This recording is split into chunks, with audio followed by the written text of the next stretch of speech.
ఇప్పటికే రసవత్తరంగా సాగుతోంది ఐపీఎల్ 2026 సీజన్. ఈ సీజన్లో ఓ చేదు సంఘటన జరిగింది. ఢిల్లీ క్యాపిటల్స్కి నెట్ బౌలర్గా ఉన్న ఓ యువ క్రికెటర్ తీవ్రంగా గాయపడ్డాడు. పంజాబ్ కింగ్స్ బ్యాటర్ కొట్టిన బంతి బలంగా యువకుడి ముఖానికి తగలడంతో తీవ్ర గాయాలయ్యాయి. యువ క్రికెటర్ను వెంటనే ఆసుపత్రికి తీసుకెళ్లి సర్జరీ చేయించారు. ప్రస్తుతం ఆ యువ క్రికెటర్ సేఫ్గా ఉన్నాడు. యువ బౌలర్కు అండగా నిలిచేందుకు ఇరు ఫ్రాంచైజీలు ముందుకొచ్చాయి. ఆంధ్రప్రదేశ్లోని కాకినాడ జిల్లా జగ్గంపేట మండలం మన్యంవారిపాలెం గ్రామానికి చెందిన క్రికెటర్ వరిగిరి ప్రసాద్.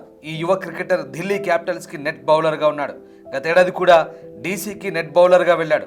శనివారం ఢిల్లీలోని అరుణ్ జైట్లీ స్టేడియంలో ఢిల్లీ వర్సెస్ పంజాబ్ మ్యాచ్ కోసం నెట్ ప్రాక్టీస్ జరిగింది.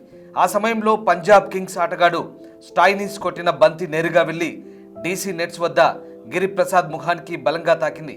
దీంతో ఆ యువకుడు తీవ్రంగా గాయపడ్డాడు.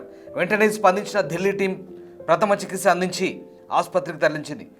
మొహానికి తీవ్ర గాయం కావడంతో సర్జరీ జరిగింది. ఢిల్లీ క్యాపిటల్స్ యజమాని గ్రంథి కిరణ్ కుమార్ కూడా ఆసుపత్రికి వెళ్లి యువ క్రికెటర్ను పరామర్శించారు.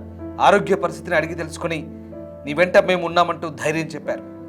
చికిత్స పొందుతున్న గిరిప్రసాద్ను చూసేందుకు పంజాబ్ ఆల్రౌండర్ స్టైనిస్ ఆసుపత్రి వెళ్ళాడు. అనుకోకుండా బంతి వచ్చి తగిలిందని క్షమించాలంటూ యువ క్రికెటర్ను కోరాడు. ఆ తర్వాత యువ క్రికెటర్ ఆరోగ్య పరిస్థితిని అక్కడున్న వైద్య సిబ్బందిని అడిగి తెలుసుకున్నాడు.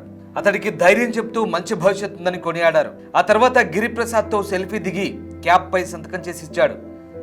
అలాగే గాయాలను తట్టుకుంటూ ముందుకెళ్లాలంటూ సూచించాడు స్టాయినిస్. ఢిల్లీ టీంతో పాటు పంజాబ్ కూడా ఏ సహాయం కావాలన్నా చేస్తుందంటూ భరోసా ఇచ్చాడు. ఈ విషయాన్ని పంజాబ్ కింగ్స్ తన ఇన్స్టాగ్రామ్లో పోస్ట్ చేసింది. ఈ పోస్టుపై వేలాది మంది నెటిజన్లు స్పందించారు. మరోవైపు గిరిప్రసాద్ మంచి ప్లేయర్ అని, మంచి భవిష్యత్తు ఉందంటూ ఢిల్లీ క్యాపిటల్స్ యాజమాన్యం కొనియాడింది. తమ ఆటగాళ్ల విషయంలో సంపూర్ణ బాధ్యత యాజమాన్యానిదేనంటూ DC director of cricket Venugopal, manager Bala తెలిపారు.